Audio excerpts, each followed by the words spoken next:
Ça aura été l'une des actualités phares du week-end écoulé. La présidentielle française s'est fait. Emmanuel Macron rempile pour un second mandat, un peu plus de 58% de suffrages obtenus par le président sortant au terme d'un scrutin déjà qualifié de tous les records. Record quant au taux d'abstention, record quant au score obtenu par le Rassemblement national.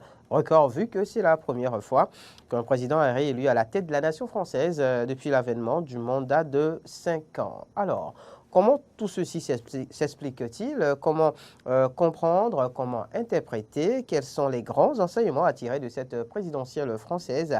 Réponse à toutes ces interrogations dans le Convainc-moi de ce jour, je dirais, et bien plus encore, avec mes deux invités, Hamzat Abdoulaye et Olivier Michel de Campos, tous deux consultants et analystes géopolitiques. Bonjour, bienvenue sur ce plateau. Bonjour, monsieur le journaliste. Bonjour, merci. Merci. Le merci est nôtre, j'ai envie de dire, par rapport à votre présence sur ce plateau. Alors, ainsi que je le disais, c'est fait. Emmanuel Macron rempile pour un deuxième mandat. Surprise ou prévisible finalement, monsieur Hamzat? Alors, la surprise était peut-être de mise par rapport au score qui pourrait être effectué par Emmanuel Macron. Ok. Mais la surprise aussi est à moitié dans la mesure où Emmanuel Macron est réélu avec un score de 58%. Et la surprise est plus à ce score parce que comparé à 2017, on se rend compte que Emmanuel Macron a moins de voix que 2017. Et à contrario, Marine Le Pen a plus de voix, a près de 3 millions de voix de surplus qu'en 2017. En 2017. Donc là aussi, il y a une forte surprise par rapport aux montées de l'extrême droite. Et la montée de l'extrême droite aussi, c'est une façon de dire que la France se fracture de plus en plus. Et qui dit une France fracturée parle aussi d'une diplomatie compliquée, des relations avec les autres États, notamment les États africains. Compliqué. D'accord. Avant que d'aller justement dans des propos, j'ai envie de dire, transversaux, restons juste à l'entrée des propos. Et donc, je vous fais la même question, monsieur Olivier Michel de Campos. Surprise, on va dire, cette réélection de Macron ou c'était prévisible? Bon, vous savez, je dirais pas surprise parce que pour des observateurs, des analystes avertis, il y a généralement très peu de surprises parce que vous avez, lorsque vous faites une bonne analyse, lorsque vous étudiez la situation de manière assez concrète, vous vous rendez compte quand même qu'il y a des signaux qui ne trompent pas. Peut-être qu'on ne peut pas prévoir les chiffres avec exactitude, mais de l'ordre de la surprise, il n'y a pas grand-chose qui puisse surprendre. Néanmoins, comme je le disais, on s'attendait quand même à ce que ce soit assez serré, compte tenu donc du clivage qu'il y avait et des différentes contingences sur le terrain. Mais relativement, le score, même s'il n'est pas le même que celui de 2017 est quand même assez large pour le candidat Emmanuel Macron. De sa victoire, voilà, il vient quand même avec environ 58%. Alors, c'est quand même une nette victoire par rapport au score serré que la plupart des médias et des sondages annonçaient. Donc, et aussi, peut-être qu'on en parlera également, il y a beaucoup d'enseignements. Je pense que cette élection, comme vous l'avez déjà soulevé dès l'entame, est une élection qui porte beaucoup d'enseignements et c'est peut-être sur ça qu'il va falloir mettre l'accent et pour pouvoir anticiper, et prédire ou prévoir en tout cas ce qui pourrait advenir de la politique que mènera Emmanuel Macron et aussi de ce que va donner la vie politique française sur les prochaines années. Parlons à présent de l'autre candidat, sinon candidate malheureuse, énième échec du Rassemblement national. Même question, mais bon, je me demande finalement à quoi elle sert. On n'est pas surpris finalement que Marine Le Pen échoue à nouveau face à Emmanuel Macron. Alors, on n'est pas surpris parce que le Rassemblement national a été l'objet d'une campagne du moins c'était du tous contre le Rassemblement national, tous contre l'extrême droite après le premier tour. Et ça me rappelle une maxime qui a été développée sous la Troisième République qui disait au premier tour on choisit et au second tour on exclut. Donc, Marine Le Pen a été exclue par l'électorat français de façon claire. Mais l'autre chose, c'est un enseignement aussi qu'il faut mentionner, c'est que Marine Le Pen se rapproche de plus en plus de cette partie qui peut gouverner la France. Oui. Et tout reste à déterminer, surtout lors des prochaines législatives qui va plus... Enfin, ces législatives vont plus recomposer le climat politique français. Alors, Marine Le Pen, bien sûr, on l'aperçoit comme étant le mal, mais au fond, elle incarne une partie des idées françaises. Françaises, absolument. Donc, forcément, il y a aussi de l'inquiétude par rapport à l'avenir. Si plusieurs millions de Français s'identifient à la vision du Rassemblement national, de voir la France, justement de l'extrême droite, eh bien, ce serait compliqué pour l'avenir, évidemment. Compliqué aussi pour la démocratie. Pour la démocratie française. Zemmour, l'un des candidats malheureux, a eu à le dire hier, cet échec de Marine Le Pen était prévisible. Et c'est d'ailleurs pour corriger cet état de choses qui s'est porté candidat. Et malheureusement, cela ne lui a pas été favorable. Donc oui, pas de surprise là aussi pour cet échec de Marine Le Pen. Oui, déjà ce qu'il faudrait dire, je vais partir de votre première préoccupation pour dire que, vous savez, le vote pour Marine Le Pen ou contre Marine Le Pen est assez intéressant à analyser parce que on est en train de passer progressivement d'un vote, je vais dire, protestataire, ce qui avait l'habitude d'avoir cours, à un vote plutôt d'adhésion. C'est-à-dire que vous avez aujourd'hui au moins 40% de l'électorat français qui adhère plus ou moins aux idéaux justement du Rassemblement national. Du Rassemblement national. Ça, c'est assez intéressant et je pense même que c'est tellement important que le président Macron le président élu, l'a lui-même reconnu hier qu'il y avait matière à donc prendre en considération cette frustration-là et cette partie de la population, cette part de la France qui se reconnaît au travers voilà, exactement, du Rassemblement national. Donc c'est assez important à souligner. Et pour revenir sur le cas de M. Éric Zemmour, c'est assez intéressant parce que même là, non, c'est important de le soulever parce qu'il y a une stratégie qui a été mise en place. On appelle celle du vote utile et qui a quand même eu un impact assez quasiment dévastateur pour des partis traditionnels comme la droite ou la gauche parce que vous avez une sorte de vote utile qui fait que tout le monde se regroupe, donc sur les électeurs de gauche, se regroupent derrière un candidat, je parle là du premier tour, un candidat comme Jean-Luc Mélenchon, et donc pour justement faire barrage et empêcher que Marine Le Pen ne puisse passer. Vous avez également un vote utile du côté de l'extrême droite où tout le monde se dit, bon, c'est pas évident que Éric Zemmour puisse y arriver, donc on préfère se reporter directement au premier tour sur Marine Le Pen. Voilà, donc, et vous avez également le vote utile du côté de la droite où on préfère reporter également l'ensemble des voix sur le candidat Emmanuel Macron pour justement empêcher d'avoir un duel Marine LePen contre peut-être Mélenchon. Donc c'est un calcul qui a été fait et le résultat est là aujourd'hui. On se retrouve dans le même schéma. Certains disent que c'est un schéma assez calculé pour en arriver au même résultat parce qu'on est sûr on sait que lorsqu'on arrive, et j'aime bien l'expression employée par mon confrère, on choisit au premier tour et on exclut donc au second tour. Grâce donc à cette en-griffe union républicaine qui fait qu'on exclut systématiquement tout candidat de l'extrême droite, en tout cas qui se revendique de cet échiquier-là de la politique française. D'accord. Alors, je l'ai dit aussi, à l'entame, c'est un scrutin de tous les records. Parlons-en. Échec pour le RN, oui, mais record quand même de pourcentage. On parle d'un peu plus de 40%, 41,2% notamment donc de suffrages obtenus. Comment cela s'explique-t-il, Monsieur Michel de Campos?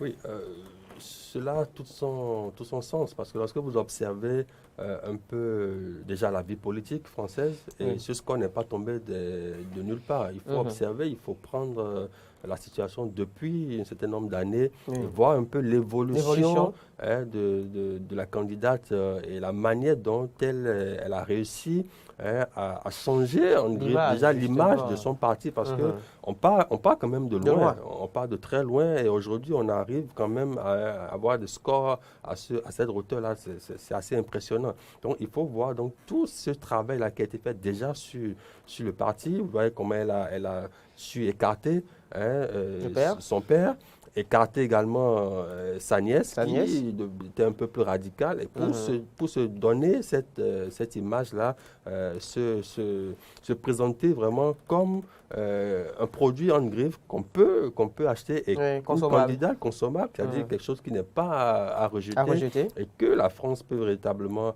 adopter. Et on voit que ça a commencé par porter des fruits.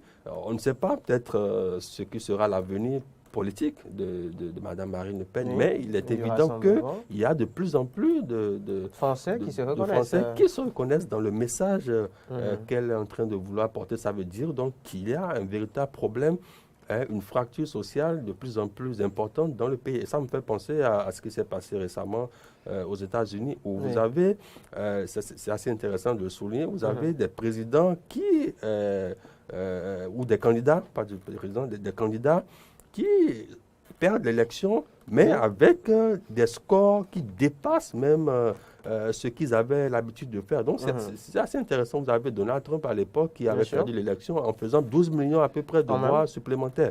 Et vous avez maintenant Marine Le Pen qui soit perd l'élection, mais qui a davantage de plus que l'élection passée. En 2017. Ça veut dire qu'il y a une part de la population qui de plus en plus se reconnaît et s'identifie au message que la candidate porte. Et cela devrait donc interpeller, et ça a commencé déjà par être le cas, puisque le président l'a dit, interpeller le président pour commencer par tenir compte écouter cette frange de la population dans les politiques qui seront menées les années à venir. D'accord. Je vous fais la même question, Monsieur Hamzat, mais en tournant la question peut-être autour de la candidature de Zemmour, par exemple, qui, d'une manière ou d'une autre, peut-être a servi la cause de Marine Le Pen. Est-ce qu'on peut voir la chose ainsi? Parce qu'au détour, justement, de cette présidentielle, on se rend compte que le RN, donc le Rassemblement national, est parti sur, on va dire, une idée de dédiabolisation, justement, laissant porter finalement tout ce côté négatif à un Zemmour.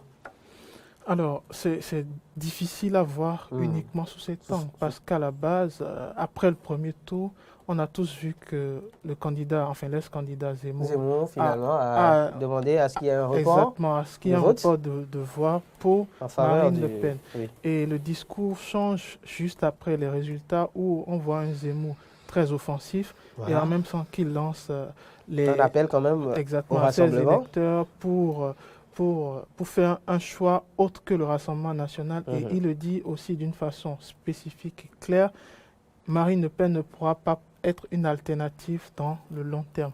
Alors, Marine Le Pen est le fruit, en fait, d'un processus qui émane de l'Europe depuis depuis une décennie, où la montée de l'extrême droite, du nationalisme est très ambiante et est de plus en plus élevé, les voix du nationalisme.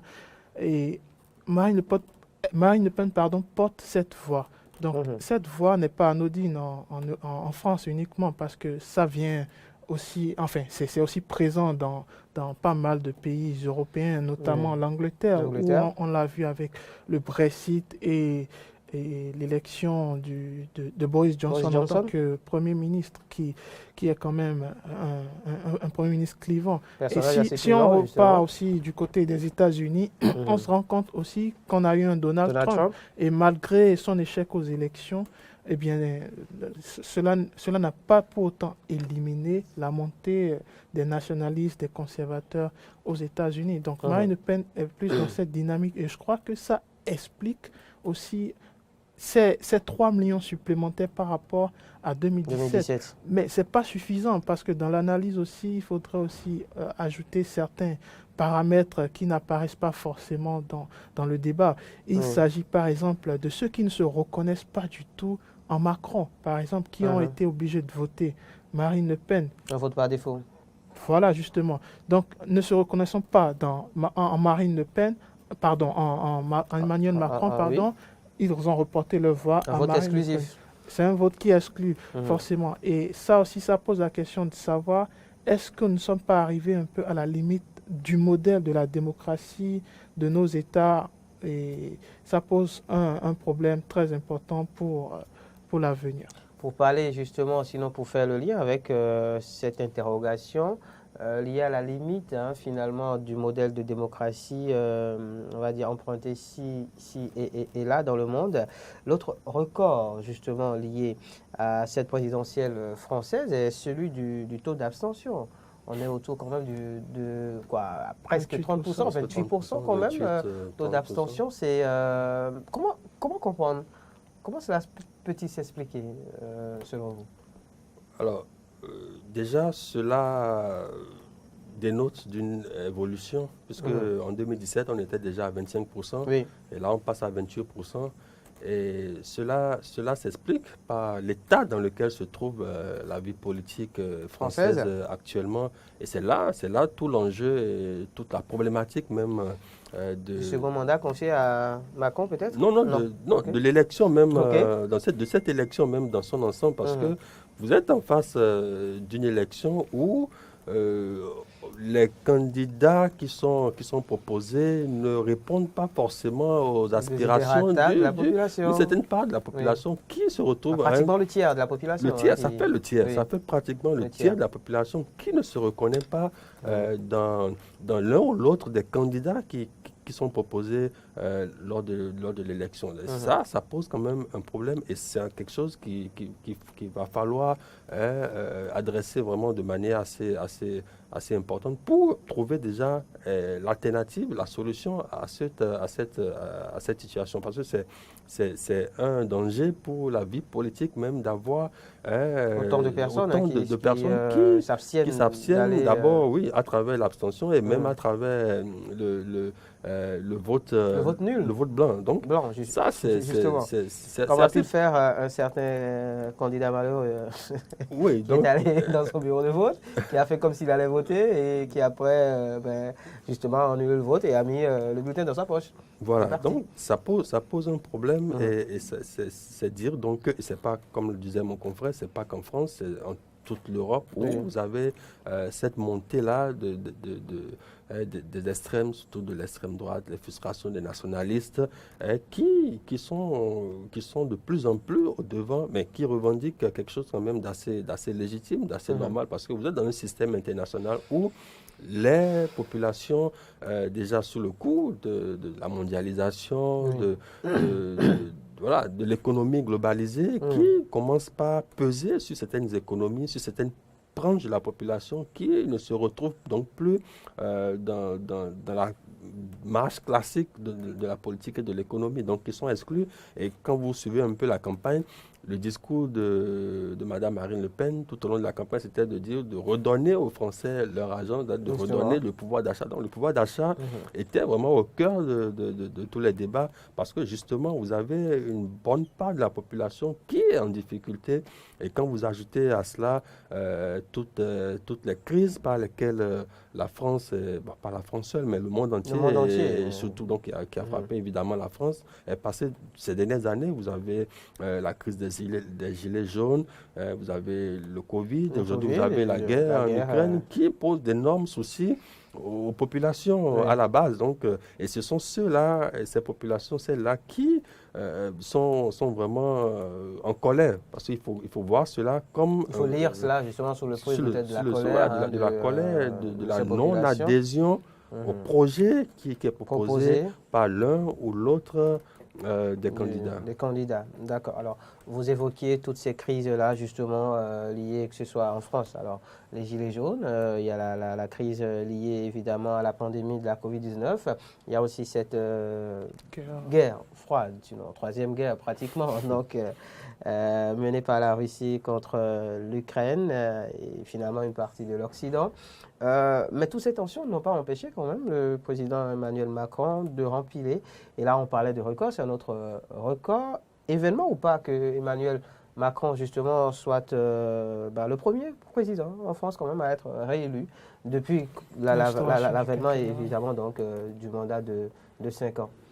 Alors, moi, je ne trouve pas ça comme étant une véritable surprise parce que quand on suit la dynamique politique française, on se rend compte que Emmanuel Macron a présenté un bilan qui est très loin d'être désastreux par rapport au pouvoir d'achat, par rapport à l'employabilité des Français, par rapport au chômage justement, ou par rapport aussi à la diplomatie internationale.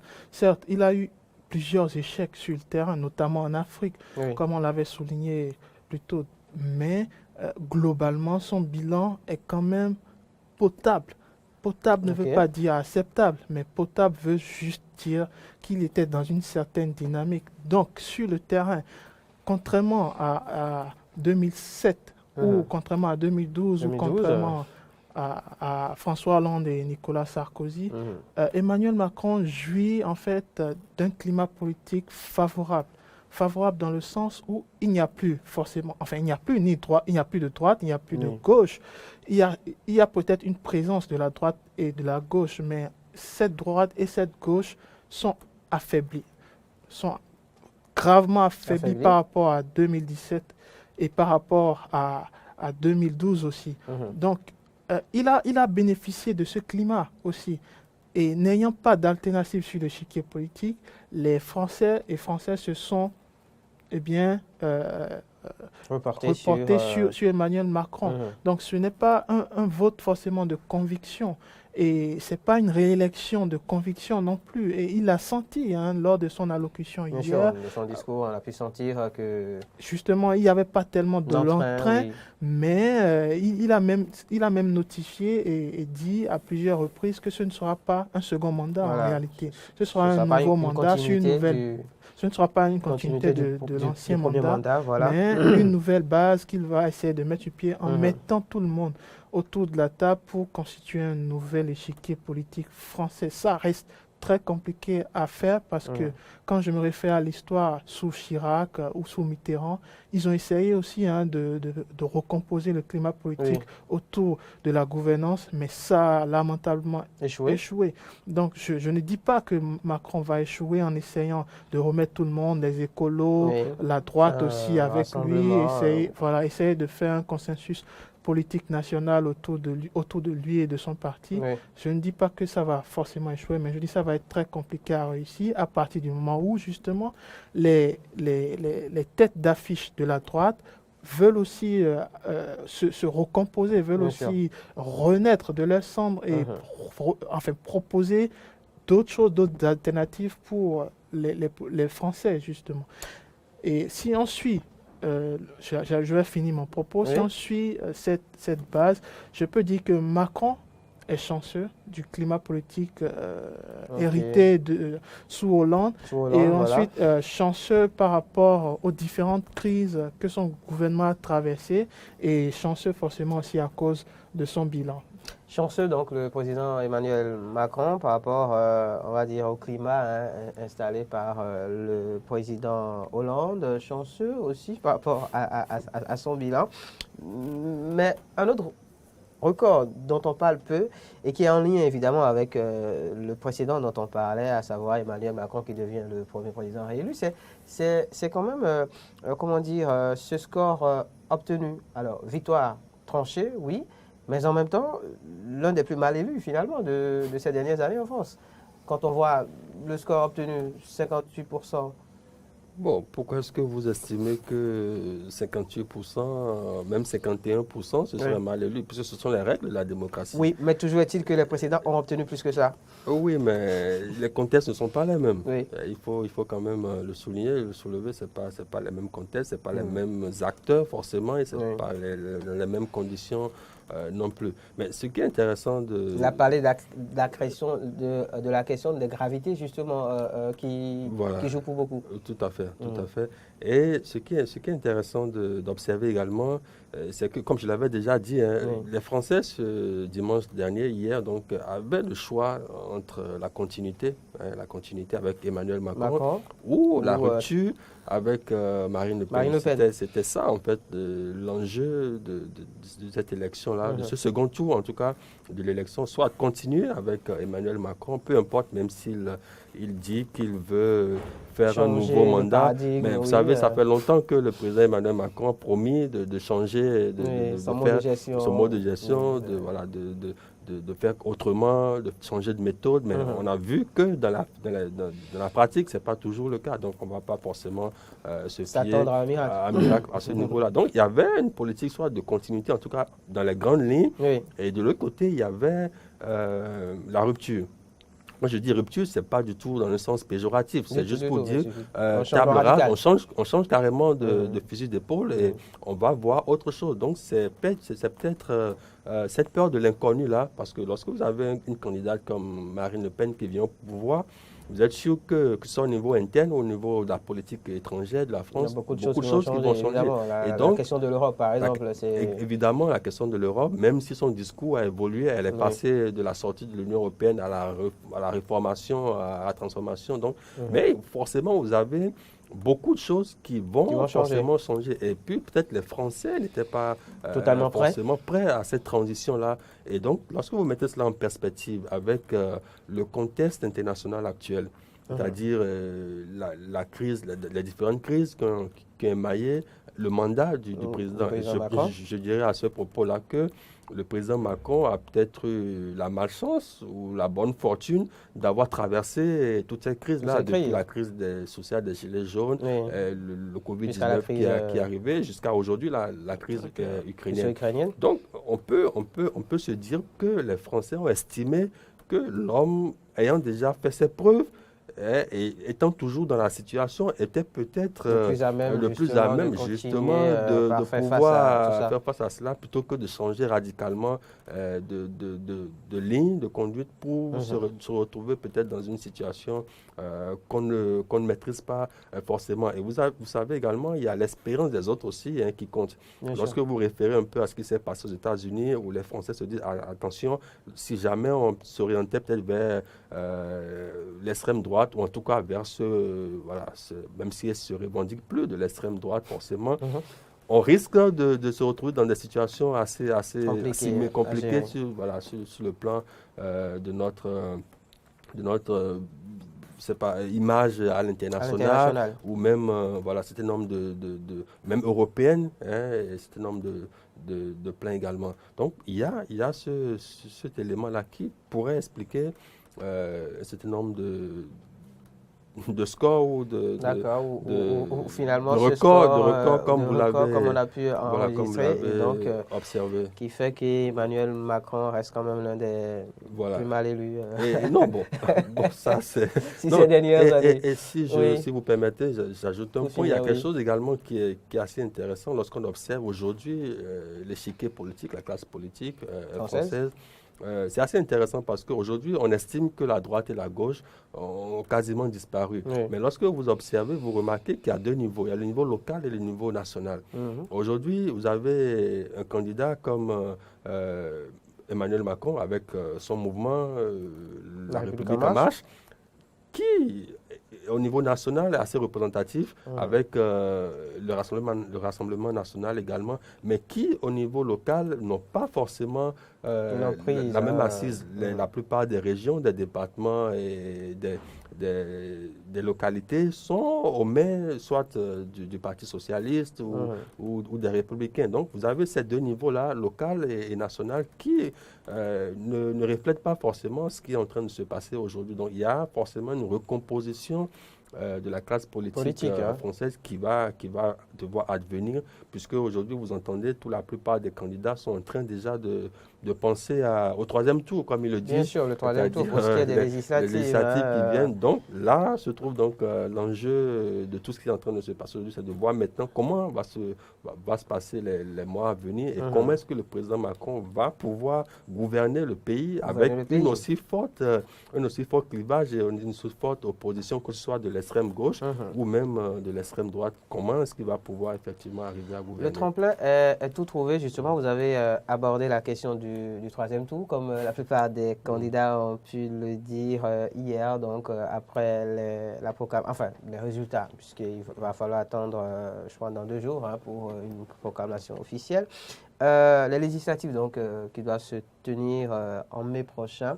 Quelles sont les perspectives, justement, vu cette composition de la classe politique française aujourd'hui, vu cette tension, vu ce clivage qu'il y a? Alors, il y a 3 pôles essentiellement aujourd'hui quand on s'en tient à la présidentielle, à savoir évidemment le camp du Rassemblement national, il y a celui de Mélenchon, puis il y a la République en marche de Macron. Quelles sont les perspectives en la matière? Les chances pour les uns comme pour les autres?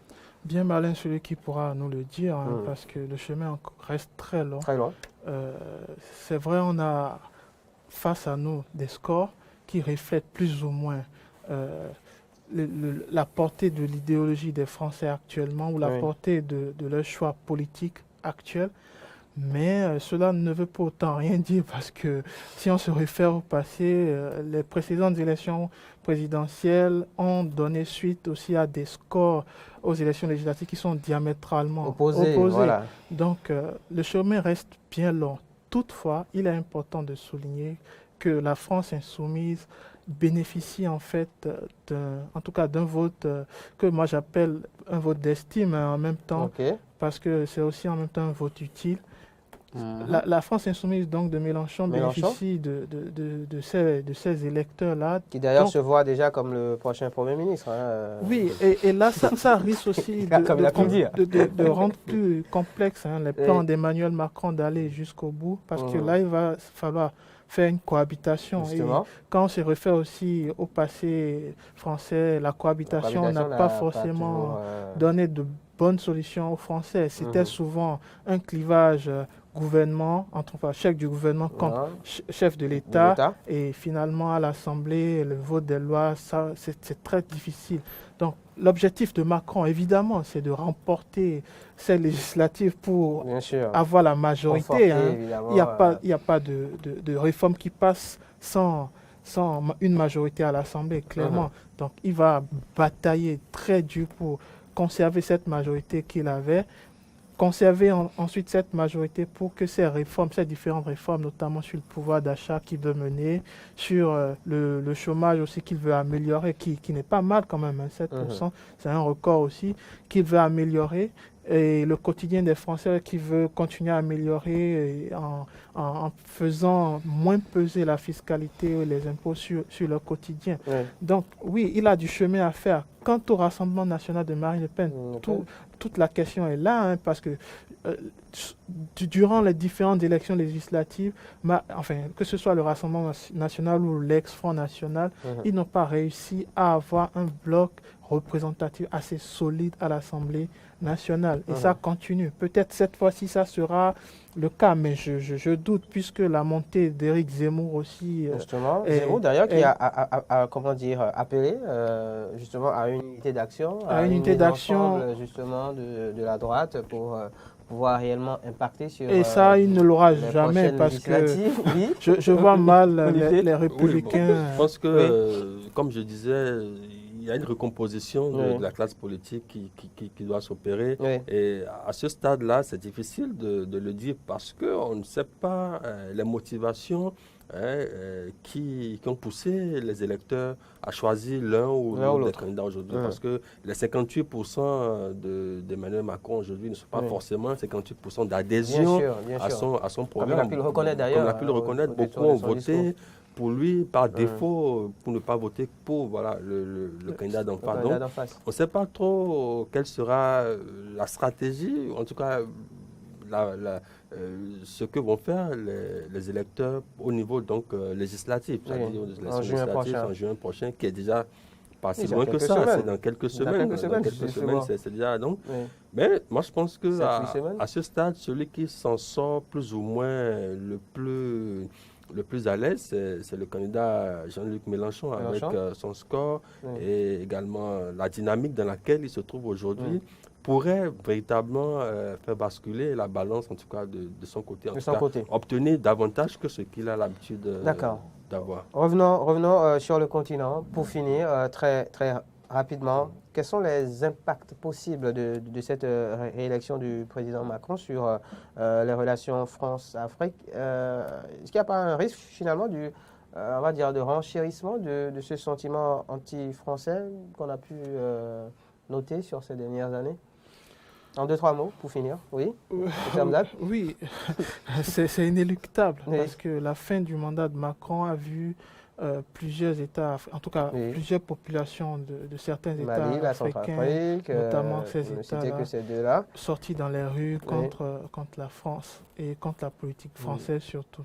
Donc oui, cette dynamique... Le Cameroun qui n'est pas sorti dans la rue, mais qui dernièrement, en tout cas, a signé un accord de défense avec la Russie. Justement, donc on est dans une phase, dans un cycle où les États africains sont en train de reconsidérer leur partenariat avec la France, clairement. Mais tout dépendra aussi d'Emmanuel Macron par rapport à sa nouvelle politique portée sur l'Afrique. Évidemment, les Africains ne sont plus dupes. Les Africains ne comptent plus du tout parce que précédemment, on a vu des élections françaises où les Africains manifestaient de l'intérêt, de la satisfaction, de la joie, des espérances. Mais aujourd'hui, tout le monde est dubitatif par rapport à cette élection. Ah ouais, il est réélu, c'est tant mieux. À partir du moment où on nous laisse le choix de recomposer nos partenariats, ça nous va. Donc, je pense que l'avenir sera porté vers cette dynamique. Et tout dépendra aussi justement de la nouvelle, on va dire, politique à mettre en place par le président Macron. Oui, pour finir. Je pense que le président Macron est un homme assez intelligent, un fin stratège, et il a démontré qu'il a des aptitudes en politique pour faire les choix qui s'imposent au moment où cela s'impose. Je pense qu'ils ont compris, la France a compris que la dynamique a changé. Et que les choses, et il a dit déjà à plusieurs reprises que l'Afrique aujourd'hui ce n'est plus ce qu'elle était il y a quelques années. Donc je pense qu'il s'adaptera aux nouvelles réalités, même si les Africains aujourd'hui sont dans une perspective de diversifier les partenariats et d'aller peut-être vers plus d'indépendance. Je pense que la France est obligée aujourd'hui d'accompagner ce mouvement-là et peut-être de changer également sa manière de faire pour justement ne pas perdre entièrement ses intérêts sur le continent. Donc je pense qu'il y aura forcément, même à ce niveau-là également, une sorte de réajustement de la politique française pour justement être à même de répondre plus aux aspirations des populations. Parce que qu'est-ce que les populations rejettent? C'est plutôt la politique de la France dans la région. Alors, une fois que la France va peut-être revoir cette politique-là, ça pourra donner des gages aux autres de se dire, bon, d'accord, on peut, parce que tout ce qu'on demande, c'est des partenariats assez bénéfiques pour les uns et les autres et qui sont complètement dénués de tout impérialisme et de toute imposition de quoi que ce soit. La présidentielle française, donc, passée au peigne fin. Évidemment, on n'a pas la prétention d'avoir tout dit, mais on a tenté quand même de comprendre le pourquoi, de quelques comment. Disons la chose ainsi avec nos deux invités du jour, à savoir M. Hamzat Abdoulaye, qui est consultant et analyste géopolitique. En face, Olivier Michel de Campos, son habitué de ce plateau, également consultant et analyste géopolitique. Il a s'agit donc de parler de la réélection du président Emmanuel Macron en France pour un second mandat et de comprendre les grands enseignements de cette présidentielle. C'était Convainc-moi de ce jour sur Matin des